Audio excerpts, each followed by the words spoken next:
مجھے ڈر ہے اس بات کا کہ اللہ تبارک و تعالیٰ جب کسی سے ناراض ہوتا ہے تو اس کے اندر سے ایمان کی دولت کو اور دین کی یہ صلاحیت کو ختم کر دیتا ہے۔ مجھے میرے والد گرامی فرمایا کرتے، بس اب میں ختم کر رہا ہوں، مسجد کے صدر تھے، متولی ہمارے ہاں کہا جاتا ہے، اور بڑے پرہیزگار اور ایک بڑے بزرگ کی خدمت گزار بھی تھے، اور کئی سالوں تک میں جانتا ہوں میں نے ان کو بڑھاپے میں دیکھا ہو، یا ہمارے والد فرماتے تھے کہ اچانک ایسا ہوا کہ مسجدوں کے معاملات سب جگہ ہوتے ہیں، ہر جگہ ہوتے ہیں، تو نئی جماعت آ گئی، پرانے متولی صاحب کو ہٹا دیا گیا، اب ان کی عمر کافی بھی ہو گئی تھی، داڑھی تھی، اور اس کے بعد یہ آپسی چپکلش تھی یا جو بھی ہے، محلے میں ہوتے رہتے ہیں، ہر جگہ ہوتے رہتے ہیں۔ اور اس کے بعد جب ان کو ہٹا دیا گیا، میری یہ بات کو آپ اپنے اوپر نہ لیں، سارے لوگ جو ہے ہماری باتوں کو گھماتے ہیں برابر جگہ پر جہاں ان کو چاہیے، میں ریئل بات کہہ رہا ہوں۔ جب وہ ہٹ گئے، ہوا یہ کہ اس بیچارے نے، دیکھیں یہ اللہ تبارک و تعالیٰ جب جس سے جیسا چاہے خدمت لے، اس نے کہا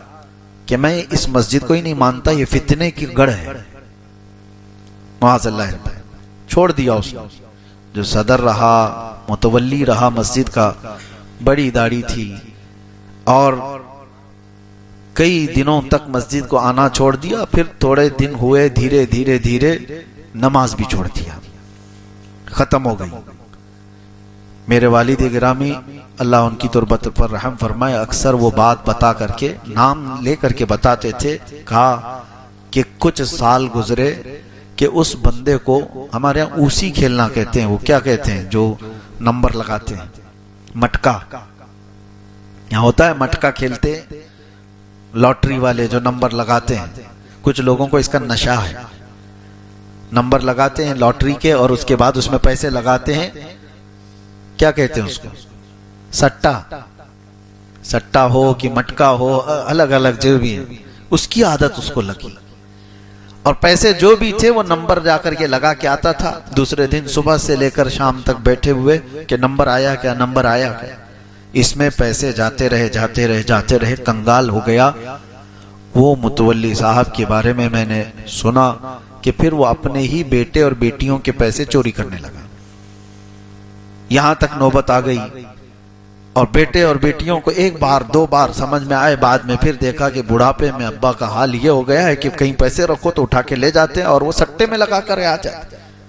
سٹا بازی کرتے کرتے اتنا تباہ و برباد ہوا، آج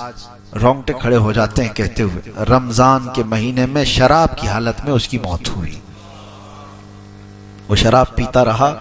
کسی ایک گھر کے کٹے پر باہر، آخری وقت اس کا وہاں پر دیکھا گیا جب اس کی روح نکلی، وہ رمضان کا مہینہ تھا لیکن شراب کی حالت میں۔ ڈر آتا ہے اس بات کو لے کر کے، اللہ تبارک و تعالیٰ جب کسی کو دور کر دے تو میرے عزیزوں اس کی بہت بری موت ہو جاتی ہے۔ ہمیشہ یہ دعا کرو کہ مولا جب خطائیں ہو جائیں تو تو مجھے سنبھال لے، جب غلطیاں ہو جائیں تو توبہ کی توفیق دے دے،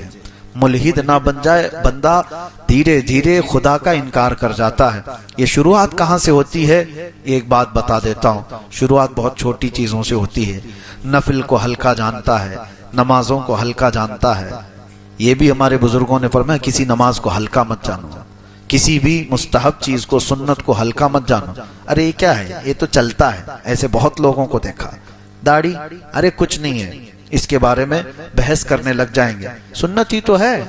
معاذ اللہ سنت ہی تو ہے، ارے سب کچھ ہی سنت ہے ہمارے لیے،